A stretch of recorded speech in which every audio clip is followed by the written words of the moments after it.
Linda here, the scrapbooking photographer. Welcome to my channel. Today I am joining in on Ginger's Hop for Scraps to Embellishments, and today the colour is yellow, and I'm using the Stampin' Up! Meant to Be stamps and die set.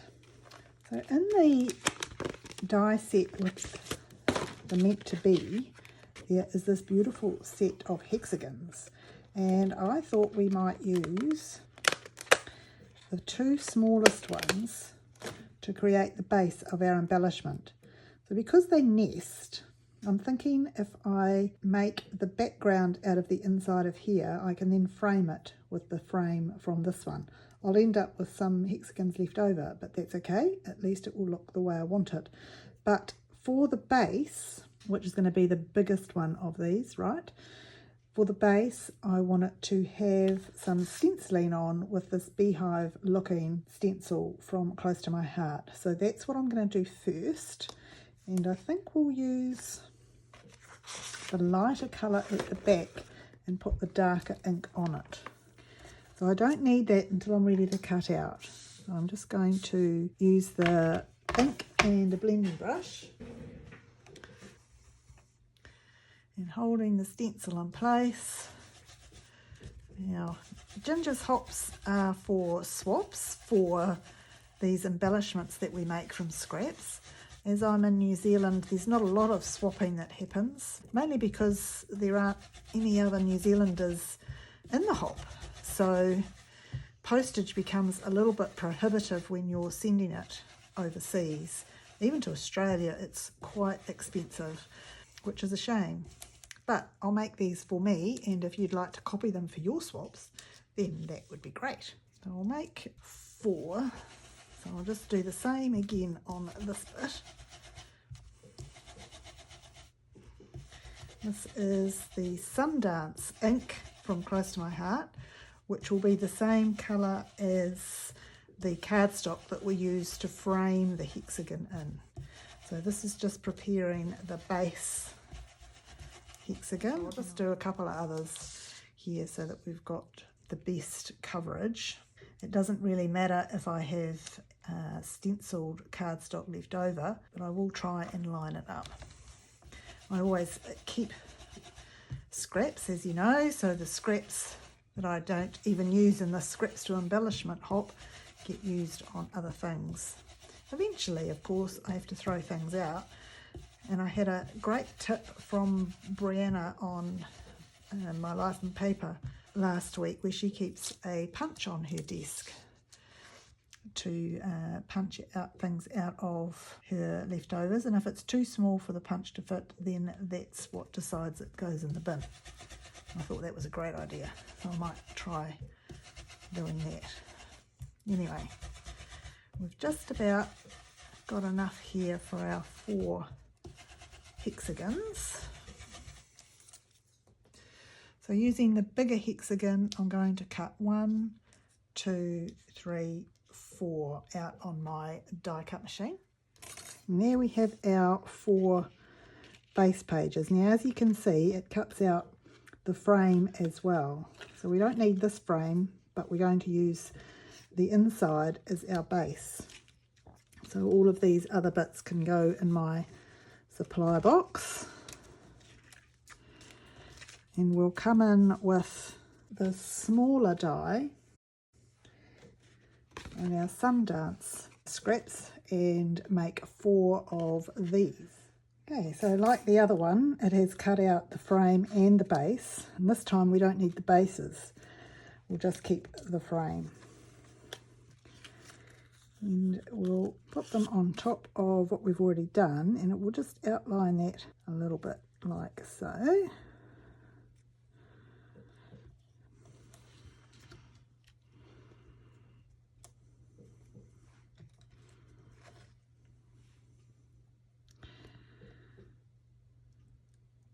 Okay, so my next thing to do is cut out a bee. So we have a bee that we can stamp, and we also have the die cuts for his body, etc. Now there's 2 sizes in here. There's that size bee, or there's that size bee. I kind of like the smaller one the better, I think. So we'll go smaller because we've got to add wings and, you know, his smiley bits and everything. So I'll cut 4 of these out in the yellow that we started with. Use this other piece that I've got here. Cut 4 of those out and then we can stamp him. Right, so we've got the bodies. Now we'll stamp them. So we'll just move those to one side and bring in some foam to stamp on. We'll do 4 at once, all with black. So when we get the stamp out, we need to remember that we went with the small body. So we need this small body here.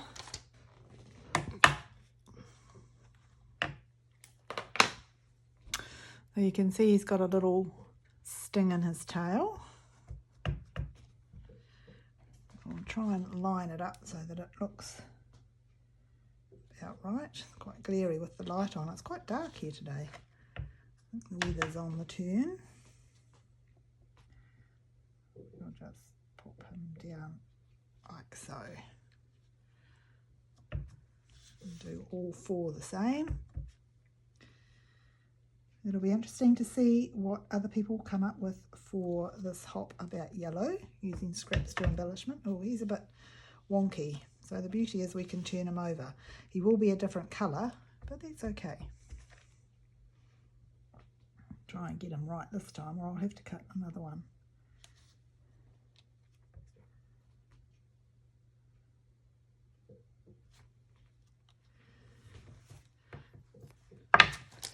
While we've got the black ink there, we'll just do his little face as well. Actually a selection of faces in here. I think we'll go with this little smiley one here. Put on a small block.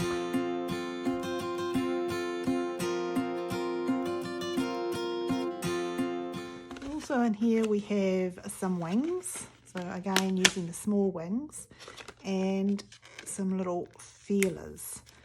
Now I think what I'm going to do is stamp these in black as well, so I will cut them out in yellow.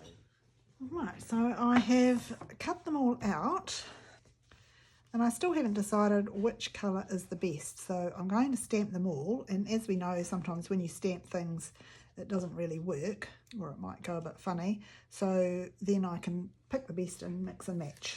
We need small wings and the little antennae. So we'll put the antennae in that one and the wings on this one, and then we'll stamp them all at once.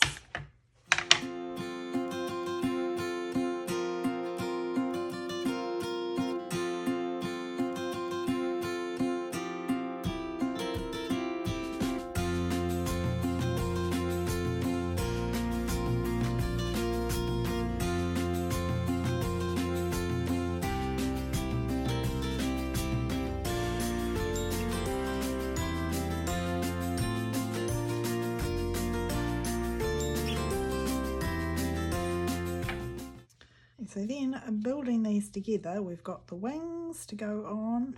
So it's a matter of whether we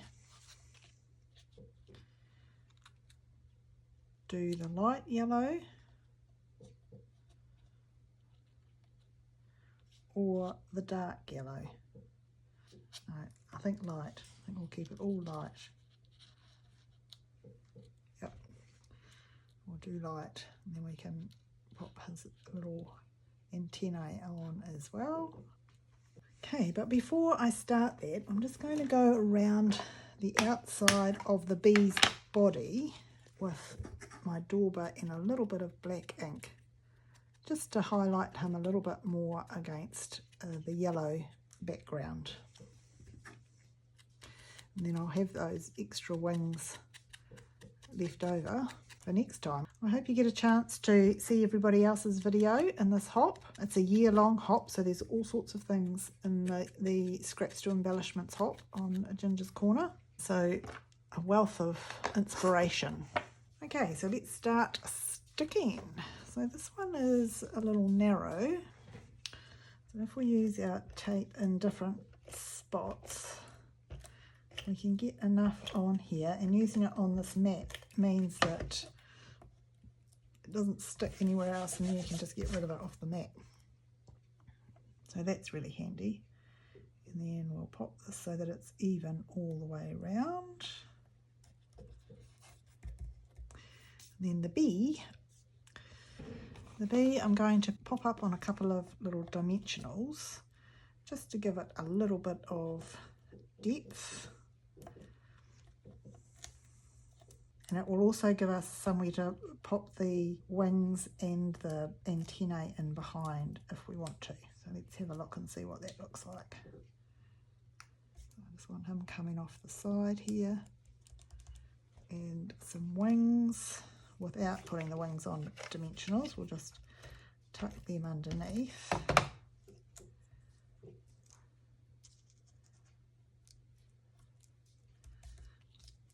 And his head, his little antennae need to go on there.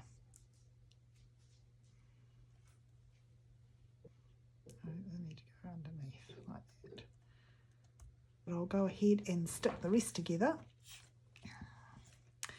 And if you've liked what you've seen today and you haven't subscribed to my channel yet, I would dearly love it if you did. Videos come out fairly regularly on a variety of topics, following some hops and some not following some hops. And I'm trying to get to 500 subscribers in the next month or so.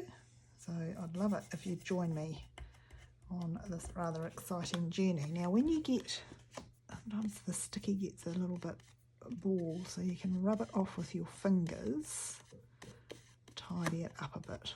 There we go. That one I'll just put the bee over the top of that one at the bottom. So I'll just go ahead and finish these off, and I might add a little bit of bling before we're finished, so I'll be back in a tick. Last thing we'll do is just add a couple of little embellishments to these happy little chappies, landing wherever they land.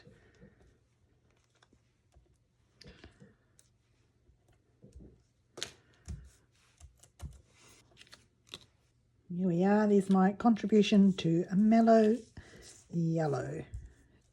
Thanks for watching everybody, and happy crafting!